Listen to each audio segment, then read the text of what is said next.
tout le monde. On passe un moment historique. La dernière capsule de physique au collégial.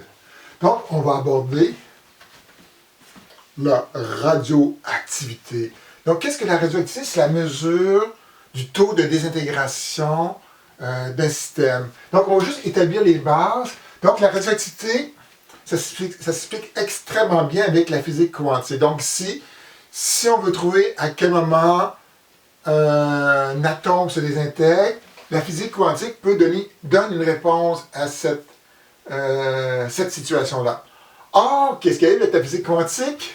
C'est pas nécessairement déterministe. Donc, la radioactivité, c'est un phénomène aléatoire. Donc, si j'ai un atome ici radioactif dans mes mains, je ne peux pas dire est-ce que ça va être dans 2 secondes, 5 secondes, 20 secondes qui va se désintégrer. Ça, je ne sais pas le moment précis. Mais, avec la physique quantique, on peut établir une probabilité. Donc, je peux dire, il y a 50% des chances qu'après 2 minutes, qu'il soit désintégré. Donc, comme c'est relié à des probabilités, donc la radioactivité ou la théorie qu'on va vous montrer fonctionne pour des grands échantillons. Donc, il va falloir que j'ai des centaines, des milliers, des millions de noyaux, des milliers de noyaux pour pouvoir appliquer les équations qu'on va développer ensemble. Donc, c'est basé vraiment sur, on pourrait dire, donc ceux qui ont fait de la mathématique statistique, sur la loi des grands nombres. Donc, on va définir notre système, qu'est-ce qu'on a? Donc ici, j'ai un échantillon, avec 8 noyaux radioactifs. Donc ici, NO indiquerait le nombre de noyaux radioactifs au départ. Je laisse aller un certain temps T. Certains noyaux se sont désintégrés, ont changé de forme. Donc ici, j'ai indiqué ça par des ronds verts. Et il me reste malgré tout quand même 5 noyaux encore radioactifs. Donc j'ai passé de N0 à N. Donc on va définir différents termes. Donc premier terme, c'est l'activité radioactive. Donc par unité de temps, combien de désintégrations qu'on obtient ici. Donc ici, l'activité radioactive, ça peut être défini par, je vais le définir, donc delta, ici c'est des N majuscules, delta N sur delta T ici, ou encore, si delta T tend vers 0, ça revient à la dérivée, au taux de variation de N par rapport au temps. Or ici, l'activité, c'est un nombre positif. Donc ici, on va dire, on a une activité de temps de désintégration par seconde. Donc, comme c'est un nombre positif et delta N, c'est une variation parce que le final sera toujours plus petit que le initial. Donc ici, pour que l'équation soit cohérente, donc on va rajouter un petit moins ici, un petit moins devant ces taux-là pour arriver à un taux de radioactivité positive. Or, ce taux d'activité positive va dépendre juste de 2 facteurs. Ça dépend de l'échantillon au départ. Plus que vous avez de noyaux dans votre échantillon au départ, plus qu'on va observer de la radiation d'une activité dans ce cas-là. Donc, ça va dépendre de N. Donc, plus que N est grand, plus qu'il y aura d'activité. Et aussi, ça dépend d'un autre facteur, ça dépend du type de particules qu'on a à l'intérieur de notre échantillon. Donc, il y a des échantillons qui se désintègrent très rapidement, d'autres qui se désintègrent moins rapidement. Donc, pour mesurer cette facilité-là avec laquelle on peut se désintégrer, on va multiplier par lambda. Et là, ici, je vais juste effacer ça ici. Qu'est-ce que lambda? C'est qu'est-ce qu'on appelle la constante de désintégration ici. Et la constante de désintégration, l'unité, c'est des 1 sur seconde. Ou on aurait pu dire, des désintégrations par seconde. Donc, 1 sur seconde ici. Donc, c'est un peu une mesure de la vitesse avec laquelle le système se désintègre. Donc, plus que lambda est grand, plus que ça, on va mesurer de la radioactivité, plus que ça se désintègre rapidement, plus que lambda est petit, moins que ça se désintègre. Donc, si j'avais 100 noyaux au départ, après peut-être 1 heure, je vais en avoir encore 95. Donc, il y aura juste eu 5 désintégrations pendant cet intervalle de temps-là. Donc, comme l'activité radioactive évolue en fonction du temps, donc il doit y avoir moyen de trouver une équation qui donne, par exemple, N, le nombre de noyaux qui restent en fonction du temps. Après 2 minutes, 3 minutes, 4 minutes, 5 minutes, combien de noyaux radioactifs qui nous restent. Donc là, et là j'ai oublié d'effacer ça ici, donc on repart avec l'équation qu'on avait tantôt, sauf que j'ai pris moi je l'ai envoyé de l'autre côté juste pour que ce soit un petit peu plus simple. Et là, qu'est-ce qu'on va faire? On va regrouper tous les termes en N du même côté. et tous les termes, les autres termes de l'autre côté, donc on aurait dn sur n, sera égal à moins lambda fois dt ici. Et on va intégrer chaque côté. Donc si on intègre ce côté-là, et ce côté-là ici, donc on va intégrer de 0 jusqu'à t ici. Et ici, à 0, combien qu'on avait de noyaux? On avait n0 noyaux ici. À la fin, après un temps t, on aura n noyaux ici. Donc on va faire une intégrale définie. Donc l'intégrale de dn sur n, ça donne ln de n, évalué entre n0 et n ici. De l'autre côté, le moins lambda, on peut sortir. Donc, il reste l'intégrale de dt qui donne simplement t, qui sera évalué entre 0 et t dans ce cas-là. On va rentrer ça, nos bornes à l'intérieur. Donc, ça va donner ln de n moins ln de n0. Donc, borne supérieure moins borne inférieure sera égal à moins lambda t moins 0 ici, qui va tout simplement donner t. Donc, si on a une soustraction de 2 ln, ça peut devenir ln de n sur n0 est égal à moins lambda t ici. En physique, on n'est pas trop fort avec les ln.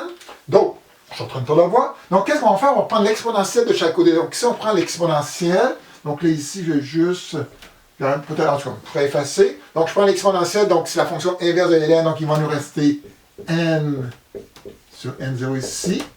De l'autre côté, si on prend l'exponentielle, ça va donner e à la moins lambda t ici. Et si on envoie le n0 de l'autre côté, on va obtenir cette équation-là ici. Le nombre de noyaux radioactifs qui nous reste après un certain temps t, donc on pourrait marquer n de t, sera égal au nombre de noyaux radioactifs qu'on avait au départ, fois e à la moins lambda fois t ici, où t c'est le temps en secondes. N0 c'est le nombre de noyaux au départ. Puis n c'est le nombre de noyaux après un certain temps t. Et lambda c'est notre fameuse constante de désintégration. Donc si on traçait la forme du graphique, qu'est-ce qu'on aura? Donc on peut voir que lorsque un système, donc un échantillon se désintègre, donc il va partir avec une valeur n0 et on aura une décroissance comme ceci en fonction du temps. Donc on peut voir que théoriquement, si on laisse aller le temps très long, il resterait, c'est sûr, ça va tendre vers 0, mais il resterait toujours un petit peu de radioactivité restante dans ce cas-là. Donc après avoir démontré la première formule qui donne le nombre de noyaux en fonction du temps, on peut démontrer aussi d'autres formules qui sont en fin de compte des modifications de la première. Donc, souvent, qu'est-ce qui nous intéresse ou qu'est-ce qui est facile à mesurer, c'est le nombre de désintégrations. Donc, allez compter le nombre de noyaux. OK, j'ai 2 millions d'atomes d'uranium, je vais aller compter combien il m'en reste qui est encore radioactif. C'est pas évident. Qu'est-ce qui est facile, c'est de compter la radioactivité. Donc, avec un compteur, on met les compteurs Geiger, donc ils vont envoyer ça dans les films, ça fait... Donc, ça mesure le taux de radioactivité. Donc, qu'est-ce qui est facile à mesurer? C'est plutôt l'activité radioactive, c'est le R. Donc, qu'est-ce qu'on peut faire? On peut isoler le N ici. Donc, si on isole le N, ça fait R sur lambda ici. Et on peut venir le remplacer ici à l'intérieur. Donc, ça donnerait R sur lambda est égal à R, parce que là, c'est N0, donc ça serait R0 sur lambda, fois E à la moins lambda t ici. Donc, on voit que les lambda disparaissent. Et là, maintenant, on a une belle équation qui donne l'activité radioactive. Donc, si vous allez dans un endroit où il y a eu un accident nucléaire, par exemple, vous arrivez avec votre appareil de mesure. Donc, qu'est-ce que vous allez mesurer? C'est le R. Qu'est-ce que le R? C'est le taux de désintégration. Donc, souvent, c'est plus simple à avoir taux de désintégration ici. Donc, c'est pour ça que la calcul est longue. Les mots sont aussi très longs. L'unité du taux de désintégration, le plus simple, c'est des désintégrations. Bon, désintégrations, je vais juste marquer DES, par seconde. Donc, à chaque seconde, combien j'ai des désintégrations? Or, des désintégrations par seconde, ça s'appelle, excusez, des becquerel. Becquerel ici, qu'on symbolise par BQ ici. Donc, souvent, donc, dans l'unité du système international, on utilise le becquerel.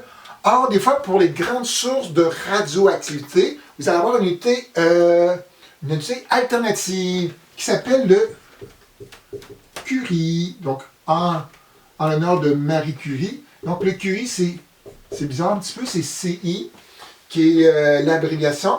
Et un CI, un Curie, c'est quoi? C'est 3,7 par 10 à la 10 becquerel. Donc c'est quand on a des grandes sources de désintégration ici. Quand on travaille avec de la matière radioactive, il y a une caractéristique qui est importante. On a vu lambda qui représente un peu la vitesse avec laquelle un échantillon peut se désintégrer, mais souvent on va utiliser rarement le lambda parce que le lambda, ça ne veut pas dire quelque chose de très intéressant pour nous. On va utiliser plutôt ce qu'on appelle la demi-vie. Qu'est-ce que la demi-vie? Oh, ici, je vais marquer, bon, je vais marquer ici, je ne sais pas si je me fais une gaffe ici. Donc, demi-vie ici. Donc, on va symboliser par T, une demi ici. C'est le temps qui doit s'écouler pour que le nombre de particules radioactives ou l'activité radioactive diminue d'un facteur 2. Donc, par exemple, donc, si je pars de R0, donc, je dois tomber à R0 sur 2 ici. À ce moment-là, je suis rendu à T, une demi ici dans ce cas-là. Et ça dit beaucoup plus de choses que le lambda. Donc, on va dire, ah, tel l'uranium a une demi-vie de 122 années. Ah, je sais pas, le carbone 14, c'est 5000 années. Ah, ça nous dit quelque chose. On dit, OK, après 5000 années, l'échantillon aura diminué de moitié en termes d'activité radioactive. Donc déjà là, ça vous donne une bonne idée, une meilleure idée de la caractéristique de la désintégration pour un élément quelconque. Donc avec ça, on va mettre ça ici à l'intérieur. Donc notre R, donc à un certain temps t, on est rendu à R0 sur 2, donc R0 sur 2 ici, est égal à R0, E à moins lambda, et notre T, c'est T, une demi ici. Donc non, ceci disparaît. Donc comme on va avoir quelque chose en fonction de une demi, donc on va faire ln de chaque côté, donc on aurait ln de une demi qui est égal à moins t une demi ici. Ln de une demi, c'est ln de 1 moins ln de 2 est égal à lambda t à la une demi ici. Ln de 1, c'est tout simplement 0 ici. Oh, j'ai oublié mon petit moins avant que quelqu'un m'écrive. Et au moins, je l'ai remarqué. Donc ici, les deux moins s'annulent. Et si on isole le temps de demi-vie, ça sera égal à quoi? Ça sera égal à ln de 2 sur la constante de désintégration. Donc, comme la constante est en 1 par seconde, 1 sur seconde, ça donne bien un temps en seconde par la suite. Donc, souvent, donc, dépendant du type de problème, des fois on vous donne le lambda, des fois on vous donne une demi. Donc, à la rigueur, quelqu'un peut dire, ah, est-ce que je peux écrire ici, à la place du lambda, donc, ln de 2 sur t une demi? Oui, ça serait une possibilité. Pour terminer la capsule, on va parler d'une application de la radioactivité qui est la datation au carbone 14. Donc, il y a plusieurs types de datation. Donc, celle au carbone 14, il y a celle des fois dans certains minéraux. Donc, par exemple, lorsque des roches sont formées grâce à la lave, donc il y a souvent du potassium qui est prisonnier à l'intérieur de ces roches-là, qui est un matériau radioactif. Et ce potassium-là se transforme en cours des années en argon. Et quand on fait des recherches archéologiques, si on trouve le nombre d'argon qui est présent, on est capable d'établir l'âge de la roche par la suite. Donc ici, la datation au carbone 14, elle est très pratique pour dater la mort d'un organisme vivant. Donc pas juste d'un être humain, ça peut être tout matériau vivant, donc c'est-à-dire un arbre. Donc si j'ai fait une maison, par exemple, j'ai dû scier des arbres. Donc je pourrais dater à quel moment a été construite ma maison suite à la datation au carbone 14. Donc, qu'est-ce que le carbone 14? Le carbone 14, c'est un isotope du carbone qui est radioactif. Et cet isotope-là se retrouve dans l'atmosphère. Donc, autour de nous, il y a du carbone 12, mais il y a une petite fraction de carbone 14. Donc, c'est sûr que quelqu'un... Ah, le carbone 14, donc c'est un élément radioactif, il devrait en exister de moins en moins dans notre atmosphère. Mais qu'est-ce qui arrive? À cause des rayons cosmiques, avec l'atmosphère, il y a un taux de production qui est équivalent à ce qui disparaît. Donc ici, on fait l'hypothèse, dans ce cas-là, que pour une longue période de temps, que le taux de carbone 14 qui est présent dans l'atmosphère est resté toujours le même. Donc, qu'est-ce qui était produit correspond à peu près à ce qui était désintégré. Donc, qu'est-ce qui arrive? Donc, le carbone 14 va souvent s'associer pour faire du CO2. Donc, le CO2 est absorbé par des organismes et dans la chaîne alimentaire, donc, si je ne fais pas ça, ma laitue a absorbé du CO2, je mange ma laitue. Donc, en mangeant ma laitue, j'absorbe une certaine quantité de radioactivité à l'intérieur de moi, donc une certaine quantité de carbone 14. Donc, c'est sûr que c'est très, très petit, mais ça fait que chaque organisme vivant, il est radioactif. Et normalement, le rapport de carbone 14, on connaît, bon, je ne me souviens plus, et là, il faudrait que je regarde dans mes notes. Donc, pour un atome de carbone 14, il y a à peu près 10 à la 12 carbone 12 qui existe. Donc, c'est vraiment très, très petit comme présence dans la nature, mais c'est suffisant pour dater des éléments. Donc, qu'est-ce qui arrive? Donc, moi, en un jour mangeant, donc, c'est sûr qu'avec le temps, pendant que je vis, donc les carbone 14 désintègrent, mais j'y remplace en mangeant donc, des substances végétales qui ont possiblement du carbone 14. Donc, normalement, un être humain va avoir, ou n'importe quel organisme vivant, aura un taux de carbone 14 à peu près constant. Donc, si j'arrive avec un compteur Geiger, je vais mesurer une certaine radioactivité. Or, quand on meurt, on ne peut plus régénérer ce carbone-là. Donc, qu'est-ce qui arrive? Donc, si j'étais... Donc, et là, vous avez le compteur à côté de moi. Qu'est-ce qui va arriver? Donc, avec le temps, le taux de désintégration va diminuer peu à peu. Donc, c'est sûr qu'ici, la demi-vie du carbone 14, c'est 5730 années. Donc, c'est vraiment très, très, très long. Donc, c'est un processus de désintégration très, très lent. Donc, ici, l'avantage du carbone 14, donc, c'est-à-dire qu'ici, on peut dater la mort d'un organisme vivant. Les limites, c'est sûr que ce n'est pas des taux de radioactivité très grands. Donc, j'ai vu dans la littérature qu'on pourrait théoriquement noter ou déterminer des âges qui pourraient aller jusqu'à 50 000 ans. Donc, c'est sûr qu'on ne peut pas remonter à la préhistoire dans ce cas-là, donc à la formation, en tout cas, donc très très loin dans l'histoire de la Terre. Mais au moins pour, disons, pour 10 000 ans, une période de 10 000 ans, le carbone 14 pourrait être une bonne idée pour dater des phénomènes. Donc, c'est sûr qu'ici, il faut faire l'hypothèse que le taux de... Donc, supposons qu'il y avait quelque chose qui s'était passé il y a 10 000 ans. Donc, il faut faire l'hypothèse que il y a 10 000 ans, le taux de carbone 14 qui était dans l'atmosphère est resté le même. Donc, ici, il y a toujours aussi des hypothèses à faire pour arriver à dater un organisme vivant à partir du carbone 14. Donc, cette technique-là a été développée en 1950 et la personne qui a développé ça a eu un prix Nobel en 1960. Donc, c'est quand même quelque chose d'intéressant dans ce cas-là. Donc, avec ça, ça donne une application de radioactivité qui n'est pas nécessairement une application négative. Donc, c'est une autre application.